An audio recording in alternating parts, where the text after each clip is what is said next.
Bem, parece que estamos prestes a enfrentar mais um impasse nas negociações. Ucrânia e Rússia trocaram condições para o fim da guerra e elas novamente são completamente diferentes.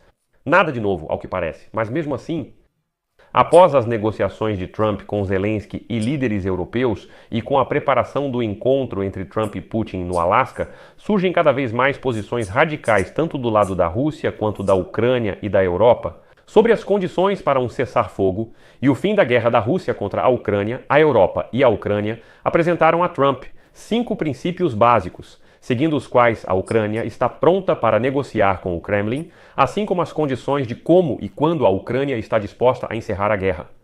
Zelensky afirmou que as forças armadas da Ucrânia nunca sairão do Donbass. Isso é um tabu.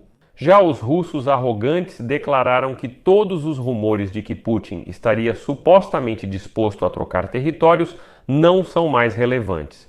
O Ministério das Relações Exteriores da Rússia afirma que suas posições seguem as mesmas desde 2024 e Putin vai exigir a retirada das forças armadas da Ucrânia das 4 regiões, Donetsk, Lugansk, Zaporíжia e Kherson. Em resposta a isso, Trump ameaça com consequências muito sérias se Putin não concordar em parar a guerra. Vamos analisar todas essas posições nesta edição. Meu nome é Alexei Petty, hoje é 13 de agosto no calendário. Em seguida vamos falar sobre tudo em ordem. Mas antes de começarmos, peço que você se inscreva no canal, deixe seu like, escreva qualquer comentário e não se esqueça de se inscrever no meu canal do Telegram, Petty News. O link está na descrição. Lá publicamos notícias em tempo real. Hoje, os russos novamente desrespeitaram Donald Trump pouco antes da reunião no Alasca. Hoje, o porta-voz do Ministério das Relações Exteriores da Rússia, Alexei Fadev, afirmou que Putin não cederá 4 regiões da Ucrânia e exigirá a retirada das tropas ucranianas de Donbass, Kherson e Zaporizhzhia. Citação de Fadev: a Constituição da Federação Russa define sua estrutura territorial. Isso diz tudo. Assim, os objetivos da delegação russa nas negociações no Alasca seguem apenas os interesses nacionais. Trump criticou Zelensky após declarações do líder ucraniano: nossa Constituição proíbe entregar território a terceiros. Russos dizem Trump: isso está na nossa Constituição. Incluímos 4 regiões ucranianas lá e não pretendemos sair. Que a Ucrânia saia. E aqui vemos 2 afrontas ao Trump ao mesmo tempo. Lembro que nos últimos dias, fontes, inclusive na Casa Branca, garantiam que Putin, assim como explicou para Vitkov, supostamente estaria pronto para trocar territórios. As forças armadas da Ucrânia deveriam sair do Donbass, e em troca disso, os russos supostamente parariam a ofensiva nas regiões de Kherson e Zaporizhzhia e congelariam a guerra lá. Hoje, o Ministério das Relações Exteriores da Rússia afirmou que a organização territorial está definida na Constituição, ou seja, as 4 regiões da Ucrânia, sem possibilidade de troca. Esse foi o primeiro tapa na cara do Trump. O segundo, segundo Fadeev, é que os objetivos seguem interesses nacionais. Putin usa as negociações com Trump para atingir seus objetivos, não para buscar uma solução de compromisso como Trump queria mostrar. E reparem, os russos dizem isso abertamente sem disfarçar e ainda na véspera das negociações no Alasca. E também lembro como ontem o conselheiro do Kremlin para a política externa, Suslov, declarou que a parte fundamental do acordo de paz é o compromisso da Ucrânia de não entrar na OTAN. Suslov afirmou que recusar a entrada na OTAN seria uma condição obrigatória e inevitável. Em seguida, os acordos finais devem naturalmente incluir a desmilitarização da Ucrânia e uma reforma constitucional da Ucrânia em direção à federalização. E é isso, todas essas condições Putin está levando para Trump no Alasca. Suslov afirmou confiante que o Kremlin espera que, após negociar com Putin, Trump pressione de fato a Ucrânia. Como afirmou Suslov, existe um cenário em que o presidente da Ucrânia, Vladimir Zelensky, e os parceiros europeus rejeitam os acordos entre Trump e Putin. Segundo os russos, Trump cortaria toda a ajuda militar a Kiev e deixaria de vender armas aos europeus, impedindo que repassem à Ucrânia. Embora, sabe, hoje o jornal Axios escreve que Trump continuará vendendo armas aos países da OTAN para a Ucrânia, mesmo em caso de fracasso dos esforços diplomáticos no Alasca. O jornal, citando autoridades americanas, escreve que a retórica de Trump às vezes soa pró-Rússia. No entanto, na verdade, isso acontece porque ele acredita que mensagens pró-Rússia como essas levarão ao fechamento de um acordo. No entanto, ele ainda está irritado com Putin e afirmou que seguirá permitindo a venda de armas dos países da OTAN à Ucrânia. O lado europeu apresentou ao presidente dos Estados Unidos da América 5 princípios que aceitam. Primeiro, a Ucrânia deve participar de reuniões futuras com Putin. Segundo, o cessar-fogo deve ser o primeiro passo antes de negociações. Terceiro, o reconhecimento dos territórios ucranianos ocupados pela Rússia não está em discussão. Quarto, as forças ucranianas devem ter a possibilidade de defender livremente a soberania do seu país com o apoio da Europa e, se necessário, das tropas europeias. Quinto, negociações mais amplas devem fazer parte de uma estratégia transatlântica geral baseada no apoio à Ucrânia e na pressão sobre a Rússia.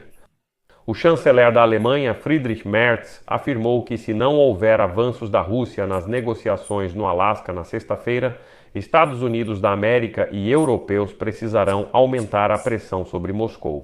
Além disso, segundo o político, a Ucrânia tem 5 exigências principais no âmbito de um futuro acordo para resolver a guerra e não pretende abrir mão dessas exigências sobre as quais já informou Donald Trump.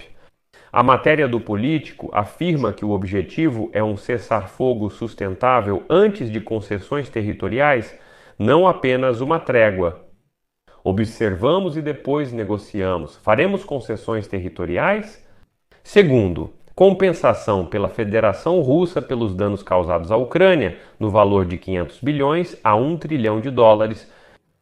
Garantias de segurança e manutenção das sanções à Federação Russa. Quinto, devolução de prisioneiros de guerra e crianças. Além disso, Zelensky hoje deixou clara e publicamente sua posição sobre as negociações entre Trump e Putin e as condições para o fim da guerra. Vladimir Zelensky afirmou: a Rússia não deve vetar a adesão da Ucrânia. É preciso pressão conjunta sobre a Rússia. Devem existir sanções e uma mensagem clara caso a Rússia não aceite o cessar-fogo no Alasca. Esse princípio deve funcionar. Putin está blefando agora. Ele está tentando avançar por toda a linha de frente. Putin também está blefando ao dizer que não se importa com as sanções e que elas não funcionam. As sanções são eficazes e não afetam a economia militar russa. Putin não quer a paz, ele quer ocupar nosso país. E o principal, as forças armadas da Ucrânia não vão sair do Donbass em troca de um cessar-fogo. A Constituição proíbe alterar a integridade territorial do país. Isso foi novamente declarado pelo presidente da Ucrânia, Volodymyr Zelensky, já após a conversa com Donald Trump hoje. Em particular, Zelensky destacou que sua posição não mudou, pois ela se baseia na Constituição da Ucrânia. E enquanto a lei principal do país não mudar, a posição do presidente como garantidor da Constituição também permanece inalterada. Citação de Zelensky: hoje discutimos essas questões, sem dúvida são questões muito complexas. Quero enfatizar imediatamente: quaisquer questões relacionadas à integridade territorial do nosso Estado não podem ser discutidas sem levar em conta o nosso Estado, o nosso povo e sem considerar a vontade do Estado e a Constituição da Ucrânia. E aí por diante. Donald Trump fez 2 declarações importantes. Em coletiva, foi questionado se haveria consequências para a Rússia caso Vladimir Putin não aceitasse parar a guerra na Ucrânia. Após o encontro deles no Alasca na sexta-feira, o presidente dos Estados Unidos da América respondeu: sim, haverá consequências. Ao ser questionado sobre sanções ou tarifas, Trump disse: não preciso comentar, haverá consequências sérias. Bem, e agora vamos em frente. Perguntam a Trump se ele acha que conseguirá convencer Putin a parar de atacar civis na Ucrânia. E Trump responde que não, pois já havia pedido isso a Putin antes, mas isso não aconteceu. Mais tarde, Trump disse que deve haver outra reunião rápida entre Vladimir Putin, Vladimir Zelensky e ele logo após a cúpula no Alasca na sexta-feira. Citação: é muito provável que tenhamos um segundo encontro, que será mais produtivo do que o primeiro. Primeiro vou descobrir onde estamos e o que fazemos. Trump declarou que, se o primeiro encontro com Putin na sexta-feira correr bem, haverá uma segunda reunião rápida entre Putin e Zelensky. E como ele disse comigo, se eles quiserem que eu esteja presente lá. Mas depois acrescenta a citação: pode não haver uma segunda reunião, porque se eu achar que ela não é apropriada, por não ter recebido as respostas de que precisamos do Putin, não teremos nenhum segundo encontro. Por isso vou deixar reticências aqui. Deixem suas opiniões e conclusões nos comentários deste episódio, inscrevam-se no canal, ativem o sininho e não se esqueçam de deixar o like. Se você quiser apoiar o trabalho deste canal no YouTube, pode fazer isso com qualquer doação pelos links e dados na descrição deste vídeo. Lá você encontra todas as plataformas que forem mais convenientes para você, qualquer tipo de transferência. Acesse pelo QR Code na sua tela, essa é a plataforma Buy Me a Coffee, a forma mais simples e prática de apoiar o trabalho deste canal. Agradeço qualquer apoio de vocês. Se cuidem e até mais.